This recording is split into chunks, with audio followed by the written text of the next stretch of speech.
Why is sustainability important to you? Why is it important? That's such a big question, Darshana. I mean, sustainability is important to me because I genuinely believe that every tiny action matters. Every individual small action makes an impact, and by being unsustainable, I am directly contributing to the mess that we are in. And I have contributed to it, and you have contributed to it, and we have all done it. We have created the world that we are living in right now. And that's why it's important to me because it matters what I do and what you do. Tell us how Chindi happened. Tell us a little about what you were doing before, and how did all of this start? How long was it? How long back was it? Okay, so Chindi started, maybe in my head it started about like 8 years ago, and then it kind of officially started about 5 years ago.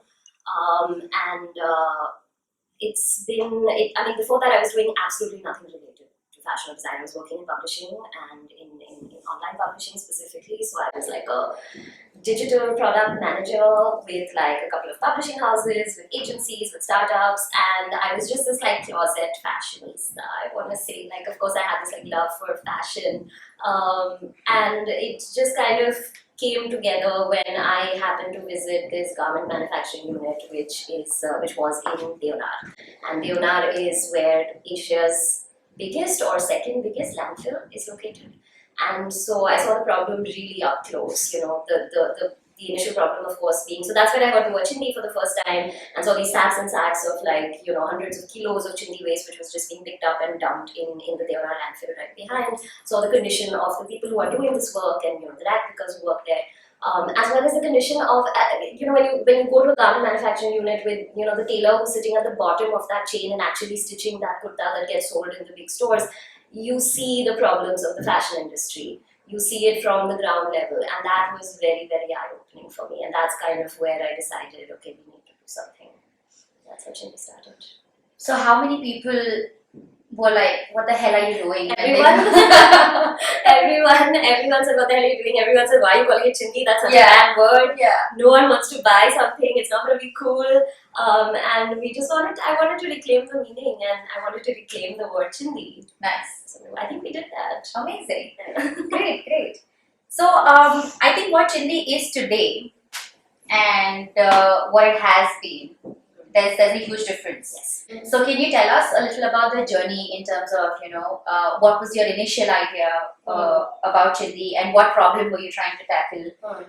And then where is it today? I have some Chindi yarn with me, but we'll get to that later. If you're wondering this thing she's dangling, what is it? It's yarn.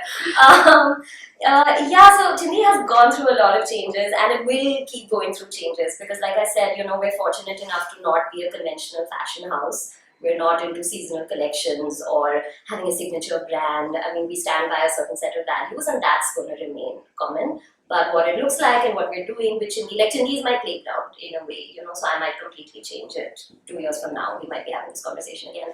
So in the past, I approached the problem of, so I saw this problem of textile waste, and I saw the issues with the industry. And of course, I had this very grand plan that, I want to create an end-to-end ethical fashion brand, which does not exploit the worker at the bottom of the rung, which uses waste as its raw material primarily as far as possible. And I approached it by pairing with a group of local craftswomen that I met in Mankhor, which is close to Deonar, who were all experts at crochet. So essentially we had this raw material, and then we had these women who had this craft, and also discovered that crochet was kind of a dying craft. There's so much vibrancy around Indian rural handicrafts, but not enough about what I call urban handicrafts, like crochet or macrame or paper quilling or these things. And so we just kind of paired those two things together. And initially it was your typical upcycling story, which was taking the raw material as is, and then manipulating it and turning it into products. How we've moved since then is I basically started feeling like upcycling is not the solution. I felt like the question that haunted me day and night was what happens to this product after someone's done using it. I have upcycled it and turned it into something. I've delayed its end to landfill, but then what happens? And so that's where I kind of went back to the drawing board and started thinking of the other thing was there is so much textile waste. I started learning more and more about the problem, and now, of course you know this better than me, and now we all have this awareness of the issue. But 4 or 5 years ago, I really kind of started digging through and reading and realizing there is so much, and upcycling is a tiny little dent in that problem. So how do we scale this up? How do we make a bigger impact in the problem, and how do I make sure that I'm making a truly circular product which is not just delaying into landfill but not ending up in landfill? And so then Chindi kind of transformed after a lot of work and research and travel to the point where we are now working with textile recyclers. So we are recycling the raw material, and we are creating a product that is recycled but also recyclable, so it can go right back into that chain and can create a closed loop. I think the problem is that the word sustainability Yeah. somehow is it's just become this larger than life propaganda. Yeah. And there are so many people doing so much about it and not doing so much about it and still talking about it. Yeah. So it becomes very, very difficult for a layman to really understand what it is and how can I do my bit.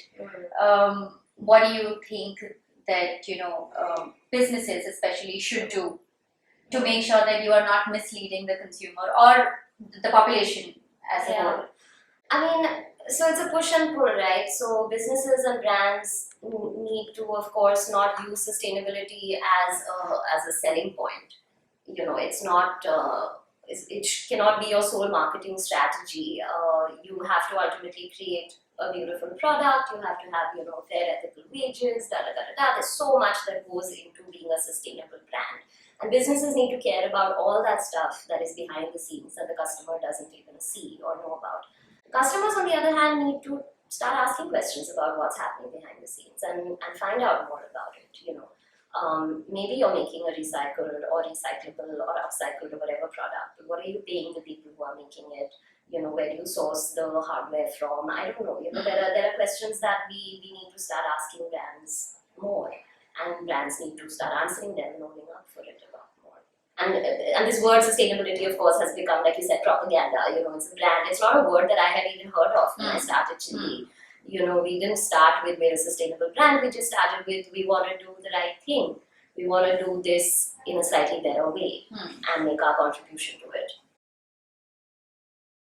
Give 3 tips for somebody who is starting a business in the sustainable fashion and lifestyle. Don't niche. start it.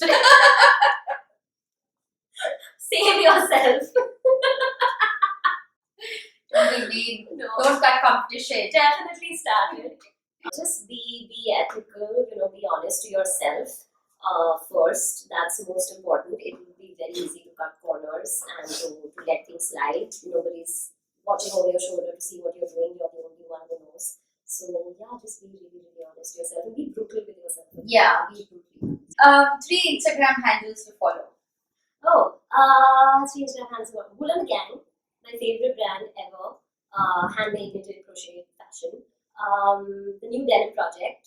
New Denim Project? Is that what they call it? Look them up. I don't know what the handle is. And then Fairtrunk. I thought you'd never say say that. Obviously.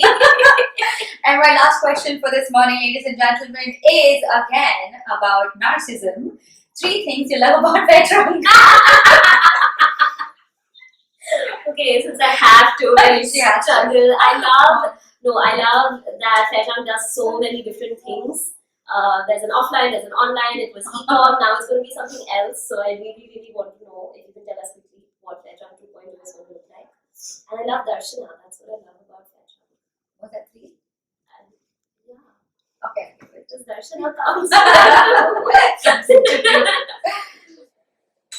On that note, ladies and gentlemen, we are going to call it our first Fairtrunk Insta Live with Tanushri. I hope you had fun. And we will be back next Saturday with another guest. I will not reveal the guest right now. But we have Siddhant and Ajinkya here. We're going to put up their pictures again. We have this lovely campus from FAD.